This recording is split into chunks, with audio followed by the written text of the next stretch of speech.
सासू माँ बदल गई।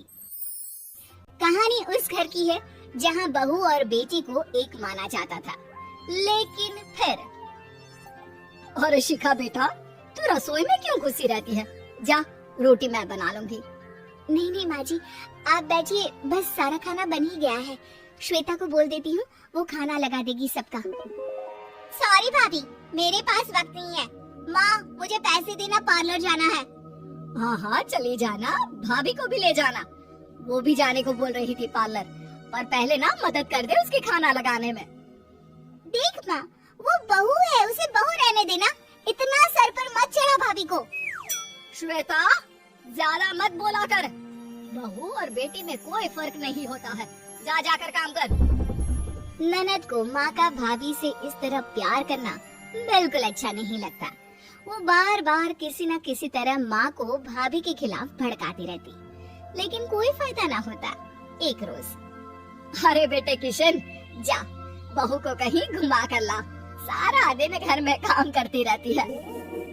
हाँ हाँ माँ, हम लोग जा रहे हैं ना गोवा। अच्छा जी, भाभी ने तो हमें बताया भी नहीं। वैसे तो सारी पंचायत करती है, ये गोवा वाली बात क्यों छुपा गई हमसे? अरे क्योंकि उसे खुद नहीं पता था बहन। मुझे टिकट सस्ती मिल रही थी तो मैंने बुक कर दिया। हाँ शिखा, पैकिंग कर ले, संडे हम जा रहे हैं गोवा। दोपहर में शिखा पैकिंग कर रही थी कि सास आ जाती है। ये क्या बहू, साड़ियाँ? अरे गोवा जा रही है घूमने या फिर शादी में मायके हैं? माँ जी, ऐसा कुछ है ही नहीं, समझ में नहीं आ रहा क्या रखूं कपड़े में। अरे तेरी और श्वेता की साइज तो एक ही है। उसके कुछ मॉडर्न कपड़े ले ले, आकर लौटा देना। हाँ माँ जी, ये ठीक रहेगा। शिखा श्वेता के पास जाती है और उससे कपड़े मांगती है। ना जी ना, मैं अपने कपड़े ना दूं।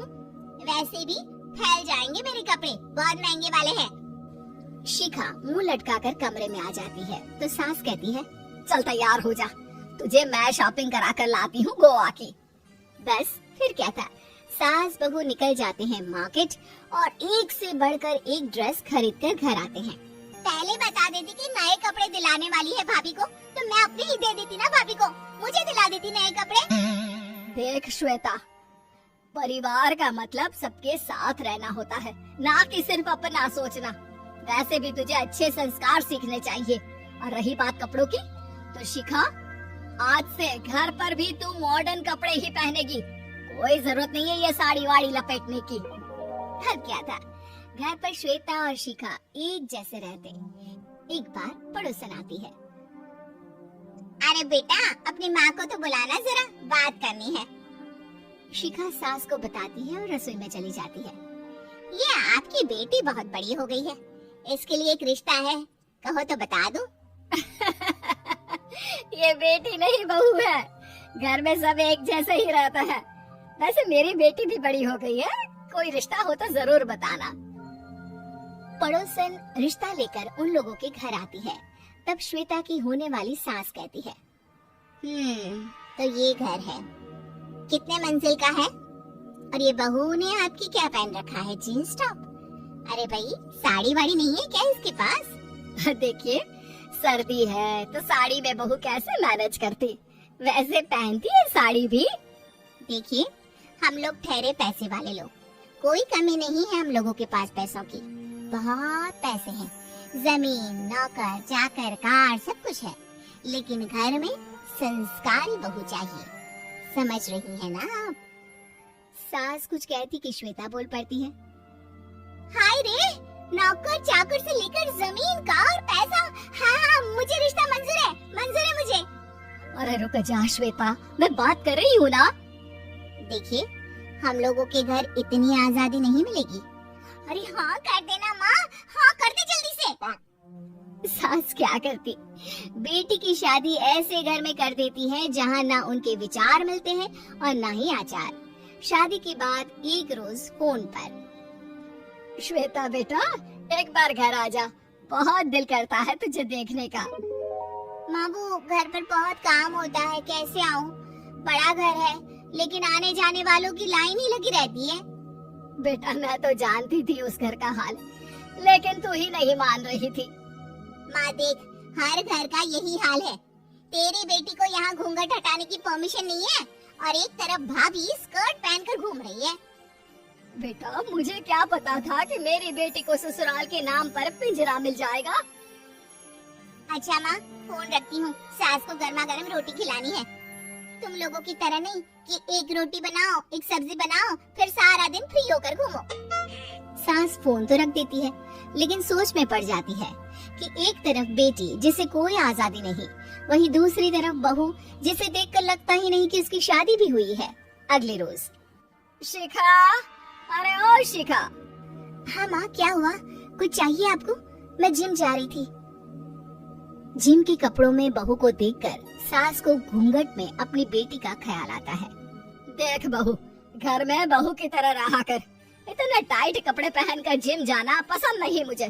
जा जाकर रोटी बना। रोटी? माँ अभी तो शाम के 6 बजे हैं, इस वक्त रोटी? अब क्या मेरे खाने पीने पर भी पहरा है? अरे जब मर्जी तब मैं अपने घर में खा भी नहीं सकती क्या? बहू को अजीब लगता है। वो समझ नहीं पाती कि जो सास कल तक इतनी सपोर्टिव थी, उन्हें अचानक से क्या हो गया। वो किचन में जाती है, गरम रोटी के साथ 2 तरह की सब्जी, रायता, सलाद सब लेकर सास के पास आती है। माँ जी, खाना। इतना सारा खाना? राक्षस समझा है क्या मुझे? रोटी मांगी थी मैंने गर्मा गरम बस। पर माँ जी, रोटी खाती किससे आप? सब्जी तो बनानी थी ना। अरे भूख मर गई मेरी तेरी बहस से। जा जाकर काम कर, अंदर पूरी रसोई साफ कर। बहू अंदर चली जाती है। थोड़ी देर में श्वेता घर आती है। अरे शिखा जल्दी से चाय ला, पकवान बना, मेरी बेटी आई है। अरे नहीं नहीं माँ, ड्राइवर बाहर खड़ा है। मैं तो घर का कोई सामान खरीदने के बहाने यहाँ आ गई हूँ, मुझे जाना होगा। अरे बेटा, पर कितने दिनों बाद देख रही हूँ तुझे, रहने आ जाना 2-4 दिन के लिए। आ जाऊंगी माँ, जब मेरी सास मरेगी तब। मैं तो रोज मन्नत मानती हूँ कि मेरी सास मर जाए तो अच्छा है। अच्छा चल, जा रही हूँ माँ। हे भगवान, कैसे कैसे दिन देखने पड़ रहे हैं मेरी बेटी को। सास अंदर जाती है, जहाँ श्वेता की जिम वाली सहेली का फोन आया होता है। क्या बात है, आज जिम नहीं आई? अरे पता नहीं यार, आज माँ को क्या हो गया अचानक। पर खैर कोई नहीं, लगता नहीं कि मैं अब जिम आ पाऊंगी। शिखा स्पीकर पर बात कर रही थी, जिसे सास सुन रही थी। यार ये सास ना होती ही ऐसी है। मैं तो कहती हूँ बुढ़िया जल्दी मरे और तू आराम से जिए। शिखा को सहेली की बात पर गुस्सा आ जाता है। माँ के मरने की कौन सा बच्चा दुआ मांगता है मोहिनी? आगे से ऐसी बात मेरे सामने मत करना। हमारे घर की शोभा ही माँ है। क्या हुआ जो थोड़ी शक्ति दिखा रही है? उसमें भी कोई ना कोई उनकी भलाई ही होगी। मैं तो कहती हूँ भगवान मेरे जैसी सास सबको दे, जो सिर्फ माँ की तरह है। सास वाली तो कोई बात ही नहीं है उनमें। सास ये बात सुन रही थी। उनकी आंख में आंसू आ जाते हैं कि क्यों वो बेटे की किस्मत में बहू को भी भागीदार बना रही थी। शिखा, अरे ओ शिखा, क्या हो गया? जिम नहीं जाना क्या?